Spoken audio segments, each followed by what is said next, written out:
As I said earlier in my numerous videos, current events in the world are a consequence of the dying of the old world order.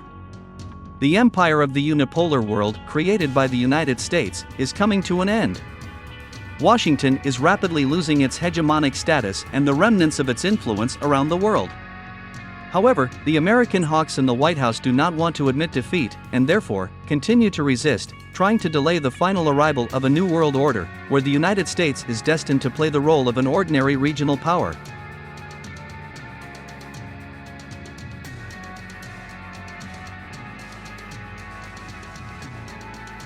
In this new world, the United States will no longer be able to create military bases around the globe and brandish a sanctions baton, stopping the economic development of the countries of the global south.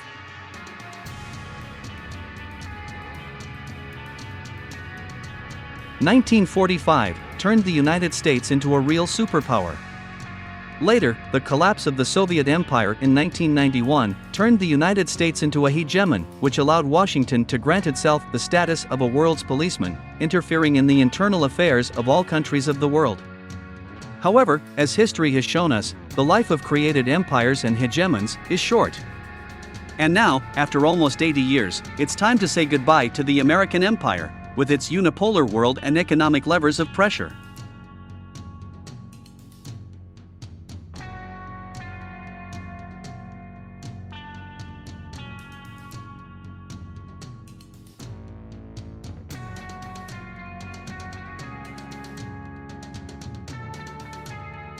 The events that have begun in the geopolitical arena are vivid proof that the United States is rapidly weakening and losing its influence worldwide. If you look at the countries of the Middle East, the Asia-Pacific region, and Africa, you will see how the United States has lost not only influence there, but also respect. These regions of the world are no longer afraid of the United States, and at the soonest possible occasion, deal crushing blows to American hawks and their so-called allies.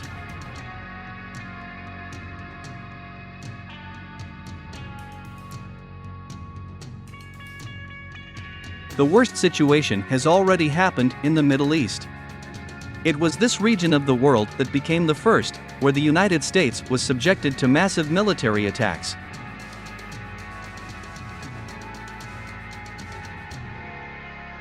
The first to slap the United States was the Hamas movement, organizing a massive attack on Israeli military bases and cities.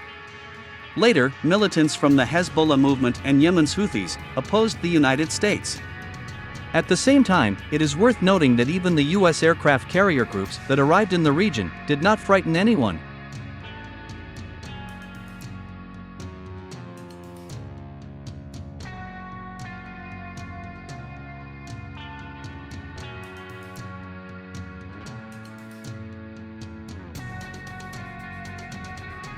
Later, Syria and Iraq also decided to punish the United States by conducting ground operations against American forces illegally based on the territory of the Syrian Arab Republic and Iraq.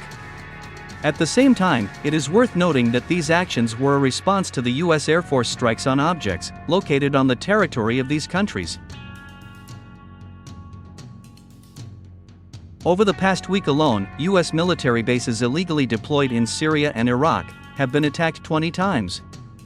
At the same time, all of Washington's attempts to solve this problem with the help of military force and massive airstrikes not only did not give the desired result, but also angered Syria and Iraq even more.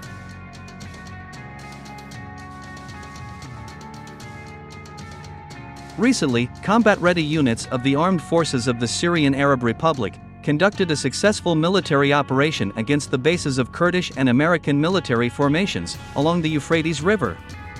At the same time, it is noted that the Syrian army used quite powerful weapon systems during this attack, ranging from self-propelled artillery systems to multiple rocket launchers with thermobaric warheads.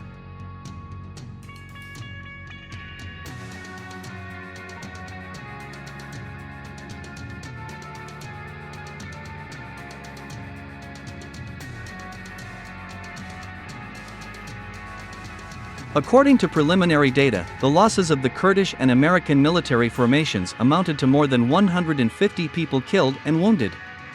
Moreover, Iraqi Shiites from the movement the Islamic Resistance of Iraq also launched a missile attack on the American military base in the city of al-Shaddada, near the Al-Jafra oil field. A day later, another American military base located near the El Omar oil field also came under missile attack, preventing the Americans from sending Syrian oil to the United States, which was pumped out this month.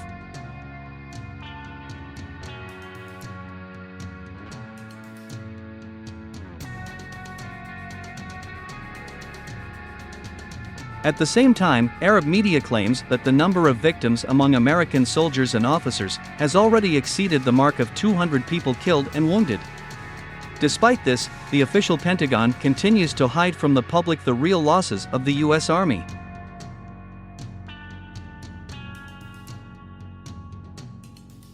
Thus, it seems that all these events in the world are connected with the fact that everyone has stopped being afraid of the United States, realizing that Washington can no longer fulfill the duties of the world's policeman.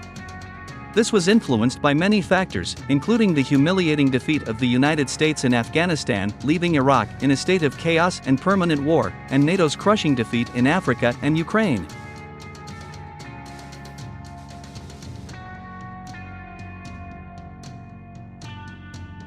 According to the former advisor to the head of the Pentagon, Colonel Douglas Macgregor, attacks on U.S. military bases will continue until Washington withdraws its troops from the Middle East.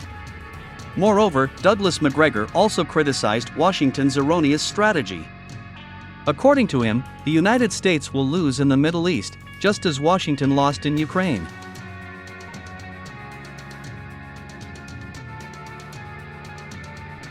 I fear that Washington's erroneous strategy could lead to a major regional war, as a result of which Israel will cease to exist, Douglas Macgregor said.